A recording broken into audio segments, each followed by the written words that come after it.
What's up, ladies and gents? My name is Parv, and I'm here to guide you through some amazing plays submitted to us by summoners across the globe. Let's get going and dive into our first play from You're My Next Victim with an incredible engage on Yasuo. This game is just about dead even, but the enemy team has mid inhib, so they've grouped up to push out the wave and defend Baron. Yasuo picks up 2 charges of his Q before dashing in, going for a crazy engage to catch him off guard with a triple knockup into Last Breath, followed by the Dragon Graves ult on the way from Nami to wombo them down so they can clean up this fight. Everyone but Yasuo makes it out alive, but that's definitely a worthy trade to give his life for the team fight that wins his team the game. From this point on, the rest of blue team can shove down mid and fight their way through the super minions to take down the last remaining Nexus tower and bring this game to an end. Coming in at our number 4 spot, we have NVBR on Gnar, who syncs up insanely well with his mid off the back of a roam. The enemy team set up a 3-man gank, and Volibear moves in to get things going, but a great slow keeps him back, and then Gnar jumps to dodge Zap. He's forced to fight, but his rage bar is filling as Braum comes in just as he goes mega, slamming them into the wall as Zyra ults, chaining the knockup as Gnar throws a fadeaway boulder on all 3 while the plants rip them to shreds. That was so insanely well synced up, so we're going to check that out again, but pay close attention to how well they string together every bit of CC and damage.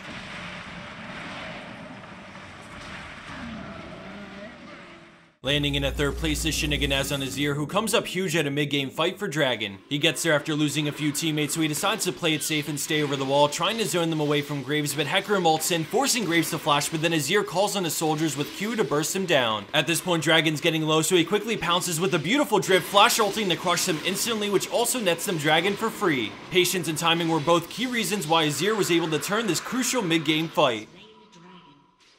Our number 2 play from Kadir on Thresh comes from a high diamond level game, but before this play really kicks in, I also wanted to shout out the Kalista, who equally helped make this play happen. Red team isn't doing so hot in this fight, but Kalista's moving in, so Kadir sets her up with a turnaround hook on the super valuable Caitlyn. Before her team can come save her, she gets popped by the Ren stacks, and now the enemy team wants revenge, so they move in. He fires out another Q as they hook each other, and Kalista goes on blitz, ulting Thresh out of the minefield, and then they burst the robot down while backing away from Skarner. Kalista falls low, but good kiting allows them to effectively 2v1 Skarner while avoiding the bombs, turning the tables for the 3rd kill with some help from Kadir's Ignite. With only Ziggs remaining, Thresh rides that fine line between life and death, going from a hook to a pro flash dodge on the bouncing bomb that would have surely been curtains for Thresh.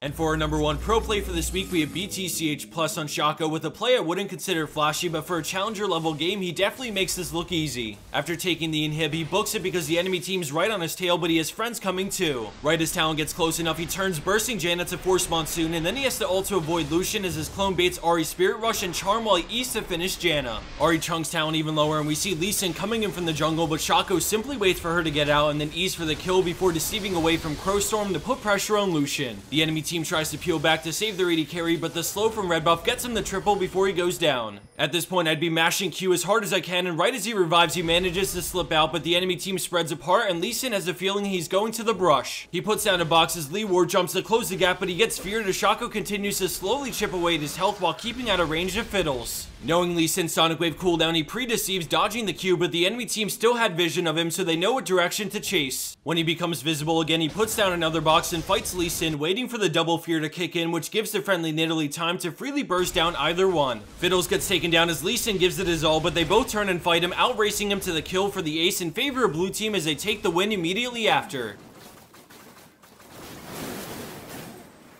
And for the bonus kill of the week, we have Niangarang on Jinx with a dream scenario for anyone with a global ult. At the start of this play, we see the enemy team happily doing Baron until blue team starts to show up and give them trouble. They're thinking this is great because not only are they going to get Baron, but blue team just delivered a couple of free kills to them for no reason. They get back on Baron afterwards to finish it off, but things won't go exactly their way. As the rest of this plays out, I wanted to give a big thanks to our sponsor, Loot Crate, for supporting our channel. Loot Crate's a service that delivers to you a package every month full of gamer gear, t-shirts, and cool products, some of which are exclusive only to Loot Crate. This month, the theme of the crate will be cyber, and I'm excited to see what I get. If you're like me and are the type of person who loves a little bit of mystery and randomness in your life, then I promise you'll be looking forward to each monthly crate you get. There's a link down below and a code that gets you 10% off your subscription, so check it out before you go on your way. Thanks for watching, everyone, and a special shout out to all the fans out there who continue to support us and shower us with love each video. You guys are the best.